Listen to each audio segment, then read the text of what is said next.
सुंदरी जब अचानक सामने खड़े बादशाह को देखती है तो एक लम्हे के लिए बिल्कुल साकित रह जाती है। उसके जहन में फौरन वो पुराना मंजर ताजा हो जाता है जब बादशाह ने उसे एक नाचने वाली समझकर उसकी कीमत पूछी थी। यही सोचकर सुंदरी के दिल में खौफ बढ़ जाता है। वो जल्दी से खुद को छुपाने की कोशिश करती है और चुपके से जाकर एक गाड़ी के पीछे बैठ जाती है ताकि न बादशाह की नजर उस पर पड़े और न ही गुलाम की। मगर इसी लम्हे गुलाम वहां आ जाता है और आहिस्ता से पूछता है, सुंदरी, तुम इतनी घबराई हुई क्यों हो? क्या बात है? सुंदरी अभी गुलाम को सच बताने ही वाली होती है कि अचानक बादशाह दूर से आवाज देता है, अरे गुलाम, तुम किससे बात कर रहे हो? जल्दी आओ, हमें देर हो रही है। बादशाह गुलाम को बुलाता है और उसे गाड़ी में बिठाकर वहां से ले जाता है। यूं बेचारी सुंदरी रात के अंधेरे में बिल्कुल तन्हा रह जाती है। इसी तन्हाई में सुंदरी एक बड़ा फैसला करती है कि वो अब कभी गुलाम से नहीं मिलेगी और हमेशा के लिए यहां से चली जाएगी, क्योंकि उसे डर है कि अगर बादशाह ने उसे देख लिया तो शायद गुलाम उसे उसके हवाले कर दे। इधर रास्ते में गाड़ी चलते चलते बादशाह को नींद आने लगती है। वो गुलाम से कहता है, मुझे नींद आ रही है, तुम गाड़ी चला लो। गुलाम इसी मौके का फायदा उठाता है और फौरन गाड़ी का यू टर्न लेकर वापस इसी जगह की तरफ चल पड़ता है जहां सुंदरी को छोड़ा था। मगर जब वो वहां पहुंचता है तो सुंदरी कहीं भी नजर नहीं आती।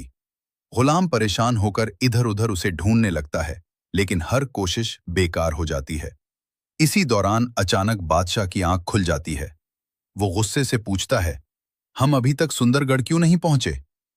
गुलाम मजबूर होकर सच बता देता है कि वो लड़की उसे पसंद है और वो अभी कुछ देर पहले उनके साथ थी, मगर अब कहीं गुम हो गई है। यहाँ गुलाम, जो पहले सुंदरी को बादशाह से छुपा रहा था, अब खुद ही उसकी तस्वीर बादशाह को दिखा देता है और उसका नाम भी बता देता है। जैसे ही बादशाह सुंदरी की तस्वीर देखता है, उसका सारा नशा एक लम्हे में उतर जाता है और वो दिल ही दिल में फैसला कर लेता है कि चाहे कुछ भी हो जाए, वो सुंदरी को ढूंढ कर ही रहेगा। लेकिन वो ये बात गुलाम को नहीं बताता और सिर्फ इतना कहता है कि वो जल्द ही सुंदरी को तलाश कर लेगा।